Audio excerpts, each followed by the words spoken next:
স্বাগতম জনাইছোঁ আপোনালোকক আজিৰ এই নতুন ভিডিঅ'টোলৈ। বন্ধুসকল, আজি মই আপোনালোকক দেখুৱাম কেনেকৈ আপোনালোকে স্পীড পোষ্টৰ জৰিয়তে আপোনালোকে আপোনাৰ স্পীড পোষ্টত পঠোৱা বস্তুটো ট্ৰেক কৰিব পাৰিব।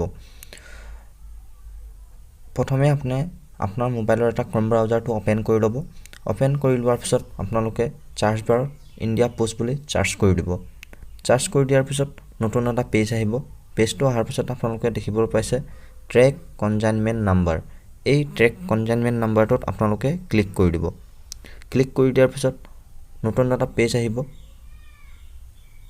পেজটোত অহাৰ পিছত দেখিবলৈ পাইছে কনজাইনমেণ্ট নাম্বাৰ। এই কনজাইনমেণ্ট নাম্বাৰটো আপোনালোকে ইয়াত বহাব লাগিব। আপুনি ভাবি আছে কনজাইনমেণ্ট নম্বৰটো ক'ত পাম, মই আপোনালোকক স্ক্ৰীনত দেখাই দিছোঁ স্লিপ এখন। আপুনি যেতিয়া স্পীড পোষ্টত কিবা এৰিবলৈ যাব আপোনাক তেতিয়া এখন স্লিপ দিয়া যাব। সেই স্লিপখনতে আপোনাৰ কনজাইনমেণ্ট নম্বৰটো থাকে। সেই কনজাইনমেণ্ট নম্বৰটো আপোনালোকে ইয়াত বহাই দিব।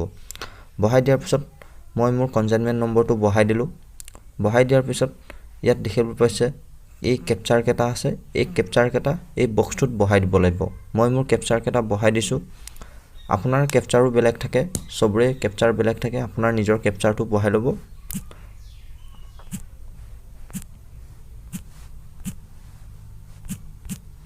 মই কেপচাৰটো বহাই দিয়াৰ পিছত বন্ধুসকল দেখিবলৈ পাইছে চাৰ্জ অপশ্যন। এই চাৰ্জ অপশ্যনটোত আপোনালোকে ক্লিক কৰি দিব। ক্লিক কৰাৰ পিছত পেজটো অকণমান লোড লৈ আছে।